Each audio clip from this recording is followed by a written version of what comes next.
அங்க வேலை செய்றவங்க யாரோ கவர்மெண்ட் ஆளோ, இல்ல துப்புரவு பணியாளரோ இல்ல கைஸ். அந்த கம்பெனியோட உள்ள லேபர்ஸ் தான். அவங்களே ஒரு பணிய எடுத்து அவங்க பண்ண ஆரம்பிச்சுட்டாங்க. இன்னைக்கு டே 23 ஃப்ரெண்ட்ஸ். நம்ம கொரியாவில் இருக்கோம். இன்னைக்கு ஷிஃப்ட் முடிஞ்சு வந்துட்டோம். இன்னைக்கு பார்த்தா தண்ணி கம்மியாக இருக்குது. போயிட்டு பல்சரை மீட்க முடியுதான்னு பார்ப்போம். வாங்க.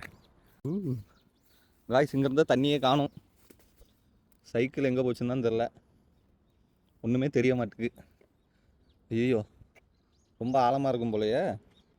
ஒரு அணை கட்டி வச்சுருக்காங்க. எப்படியும் இதை தாண்டி போகாது. ஒரு நாள் இல்லாட்டா ஒரு நாள் தண்ணி இல்லாமல் போவோம். அன்றைக்கி நம்ம சைக்கிளை காப்பாற்றிடலாம். இப்போ பாருங்கள், பாலம் போட்டு வச்சுருக்காங்க. இதுக்குள்ளே தான் எங்கேயோ கிடக்குது. காய்ஸ், ரொம்ப ஆழமாக இருந்தனால நம்ம தப்பிச்சு ஓடி வந்துட்டோம். இப்போ போயிட்டு ஆயா கடைக்கு சாப்பிட்டுட்டு பிளான் போடலாம் எப்படி எடுக்கலாம்.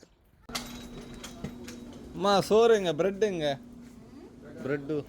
அப்புறம் இன்றைக்கி ஆயாக்கடலில் பார்த்தீங்கன்னா ரைஸு, லீஃபு, போர்க்கு வச்சுருந்தாங்க. அதெல்லாம் எடுத்து நம்ம வாயில் ஒரு கட்டு கட்டிட்டோம். அவ்வளோ. அப்புறமா புதுசாக ட்ரை பண்ணலான்னு ப்ரெட் எடுத்துக்கிட்டு அதுக்கு மேலே ஜாமை தடவிட்டு ஒரு லீஃபு, ஒரு ஆம்லேட்டு, அதுக்கு மேலே ஒரு போர்க்கு பாருங்கள் எவ்வளோ சுட சுட இருக்குன்னு. அதை எடுத்து வச்சுக்கிட்டு ஒரு அமுக்கு தான். அப்படியே அமுக்கிட்டுனா வைங்களேன், டேஸ்ட்டு பரவாயில்ல. கொஞ்சம் நல்லாவே இருந்துச்சு. 2, 3 கடி கடிச்சிட்டு அதை ஃபுல்லாக அமுக்கிட்டு வயிறு ஃபுல்லாகிடுச்சு. அதுக்கப்புறம் ரூமுக்கு கிளம்புவோன்னு கிளம்பி போயிட்டோம். அப்புறம் பார்த்தீங்கன்னா இன்னையோட நாள் இதோட முடியுது. மறக்காமல் ஃபாலோ, சப்ஸ்கிரைப் அண்ட் லைக் பண்ணிட்டு போங்க. மறக்காமல் எந்த டவுன்னாலும் கேளுங்க.